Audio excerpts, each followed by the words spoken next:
नमस्कार महाराज. आज आपण आलेलो आहे देशगावांमध्ये अ, बालसंस्कार शिबिराचं आयोजन श्री हरिभक्तपरायण रामेश्वर महाराज भालेकर देशगावांकर यांनी देशगावांमध्ये शिबिराचं आयोजन केलं होतं. बालसंगोपन बालगोपाळ मिळून त्यांनी आज छोटे छोटे महाराजांना तयार करण्याचं काम देशगावांमध्ये घडवण्याचं काम चालू केलेलं आहे. त्याबद्दल आपण महाराजाकडून 2 मिनिटं प्रतिक्रिया जाणून घेणार आहोत. काय सांगाल महाराज, आज आपण शिबिराचं आयोजन केलं, ह्या शिबिराचा उद्देश काय आपला? सर्वप्रथम तर जय हरी. जय. बदलत्या काळानुसार आपण समाजात पाहतोय, समाजात वावरतोय, आपण बऱ्याच ठिकाणी फिरतोय. आज समाजातील लहान लहान पोरं, छोटे छोटे विद्यार्थी कोणत्या वाम मार्गाला जात आहेत, कोणत्या वाईट व्यसनाला जात आहे. आजकाल आपल्याला थोडी संस्काराची गरज आहे लहान लहान मुलाला, की त्यांनी आई वडिलांची सेवा केली पाहिजे, चांगलं राहिलं पाहिजे, चांगलं वागलं पाहिजे. त्यानिमित्त माझा हा उद्देश होता की भविष्यामध्ये या लेकरांनी त्यांच्या आई वडिलांना सांभाळावं, गावातल्या सगळ्या लोकांशी चांगलं राहावं, सगळ्यांशी चांगलं राहावं, काहीतरी परमार्थाशी जोडून राहावं. कारण शिक्षण तर प्रत्येकाला गरजेचं आहे. शिक्षण तर सगळेच जण घेतात, पण शिक्षणासोबत परमार्थाची जोड असणं अत्यंत गरजेचं आहे. कारण परमार्थाची जोड असली की माणूस कसं म्हणतो ना, आपण एखाद्या वेळेस शेतात जर एखादी नांगाटी करायची असेल तर पहिलं तास व्यवस्थित. सर, आज शिबिरमध्ये कोणकोणते मुलांना विषय शिकवले या? आता या मुलांना शिबिरात आल्यानंतर आपण त्यांना पखवाज, गायन, माऊली ज्ञानोबा यांचा हरिपाठ, भगवद्गीतेचे श्लोक आणि इतर अभंग, तुकाराम महाराजांचे अभंग, गवळणी, हे सगळ्या गोष्टी आपण यांना शिबिरामध्ये शिकवतो. वारकरी संस्कृती आणि भगवद्गीतेचे शिक्षण मुलांना कसे उपयोगी पडते? वारकरी संप्रदाय जगात एकमेव संप्रदाय असा आहे की या संप्रदायामध्ये एक तर सगळ्यांनाच अधिकार आहे. कोणी असो, लहान असो, मोठा असो, कोणत्याही समाजाचा असो किंवा कोणत्याही जातीचा. कारण त्याला प्रमाणच आहे, यारे यारे लहान थोर याची भरती नारे नर. वारकरी संप्रदायामध्ये आल्यानंतर त्याला एक गोष्ट, बाकी काही येऊ का नाही येऊ, त्याला पपद आला किंवा नाही आला, गायन आलं किंवा नाही आलं, किंवा कीर्तन असो, कथा असो, आली किंवा नाही आलो, पण वारकरी संप्रदायात आल्यानंतर त्याची एक गोष्ट निश्चितपणे सांगू शकतो की तो त्याच्या आई वडिलांची सेवा करणार, जोपर्यंत आहे त्यांना तोपर्यंत तो सांभाळणार. हा वारकरी संप्रदायाचं एक प्रतीक आहे. आणि भगवद्गीता माणसाला जगावं कसं हे शिकवते, की माणसाने कसं राहिलं पाहिजे, कसं वागलं पाहिजे, हे भगवद्गीता सगळ्या विद्यार्थ्यांना शिकवत असते. शिबिराचे दैनंदिन दिनक्रम कसा असणार, कसा होता आपला? शिबिराचा दैनंदिन असा होता की सकाळी पहाटे 5 वाजता सर्व मुलं विद्यार्थी उठायचे. 5 ते 7 वाजेपर्यंत पप्पाचा रियाज असायचा. रियाज झाल्यानंतर 7 ते 8 वाजेपर्यंत स्नान वगैरे सगळ्यांचं आवरल्यानंतर 8 ते 10 वाजेपर्यंत त्यांचा गायनाचा क्लास असायचा. गायन झाल्यानंतर मग नाश्ता वगैरे, दुपारच्या सत्रामध्ये पप्पादाचे क्लास, परत संध्याकाळी 4 ते 6 वाजेपर्यंत प्रॅक्टिस, नंतर हरिपाठ, नंतर परत पप्पादाचा क्लास असायचा, नंतर भोजन. मुलामध्ये शिस्त व संस्कार वाढवण्याचे कोणते उपक्रम घेतले?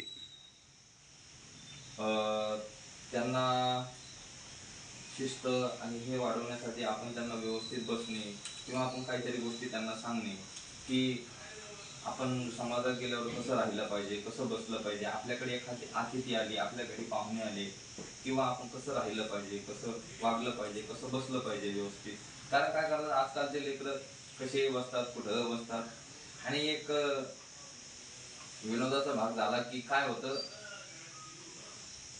की लेकरांचं फार अवघड असतं. थोडं कसं असतं, आता समजा एखादं माहेरचं कोणी आलं तर बाया येड्यावानी करतात, गाव जवळ आलं की बैल येड्यावानी करतात, आणि पाहुणे घरी आले तर लेकरं येड्यावानी करते.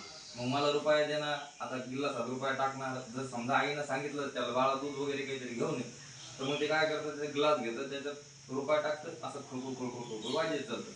पण तसं ते आपण सांगितलं, आम्ही त्यांना सांगितलं की पाहुणे आल्यानंतर कसं राहिलं पाहिजे, आपल्या घरात वातावरण कसं असलं पाहिजे.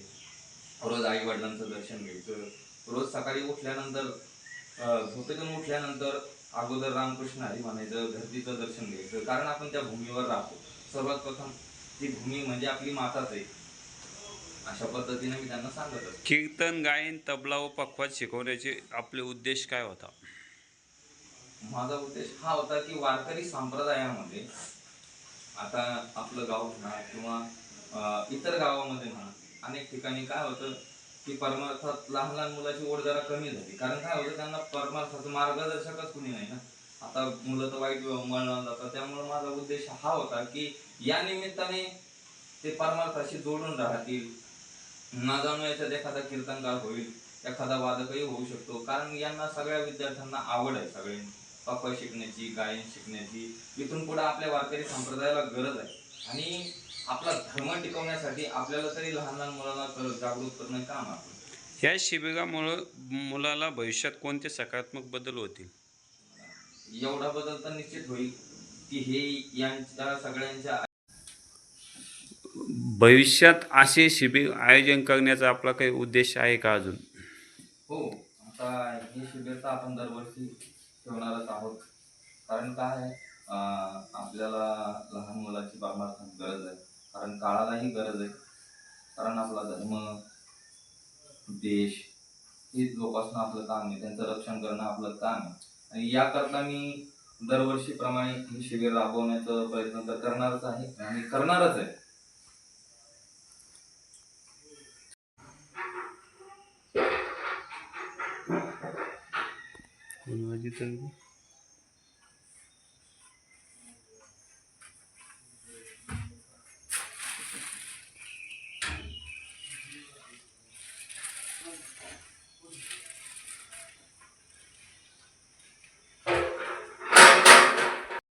या दम्मा.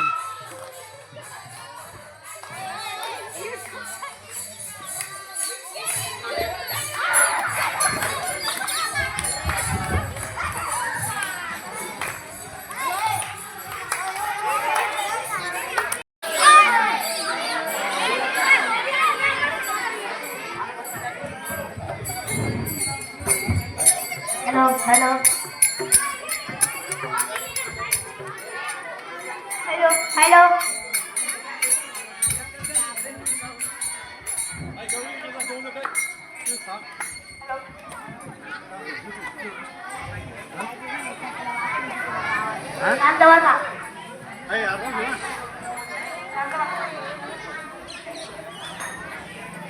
Hello.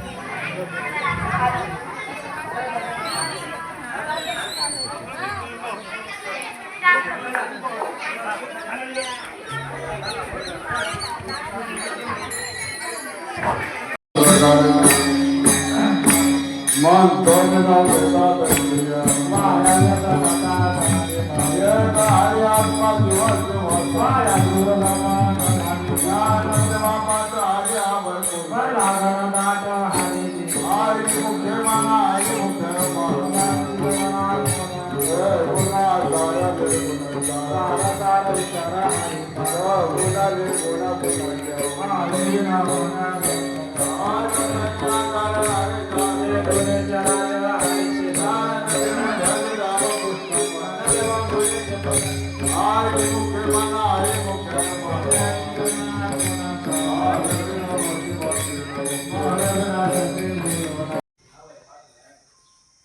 कुठून आले महाराज आपण?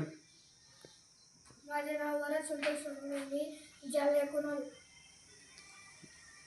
काय काय शिकायला मिळालं आपल्याला इथं? आम्हाला पखवाज, गायन, हरिपाठ, श्लोक. कसं वाटलं या शिबिरामध्ये तुम्हाला? म्हणजे काय आनंद घेता आला तुम्हाला? जेवण वगैरे व्यवस्थित मिळालं का? कुठला आहे भैया तू? लाडकं. लाडगाव. कसं वाटलं आमच्या गावामध्ये, लाडगावमध्ये आणि देशगावांमध्ये कसं वाटलं तुला? चांगलं शिबिर, महाराजांनी चांगलं ज्ञान शिकवलं का शिबिरामध्ये? कुठला आहे भैया तू? कोणती गावगाई? उगय गावगाई. नाव काय शिकला तू मग आता याशी? गायन हरिपाठ आणि श्लोक. कुठला आहे मागास तुम्ही? छत्रपती संभाजीनगर. छत्रपती संभाजीनगरहून आले. काय शिकवलं मग तुम्हाला आज? पखवाज, गायन, श्लोक, हरिपाठ. आता महाराजांनी सांगितलं दरवर्षी आम्ही गावात शिबिर आयोजन करणार आहात. आपण दरवर्षी येणार आहात का? हा. सर्व मुलं येणार आहात का दरवर्षी? हो.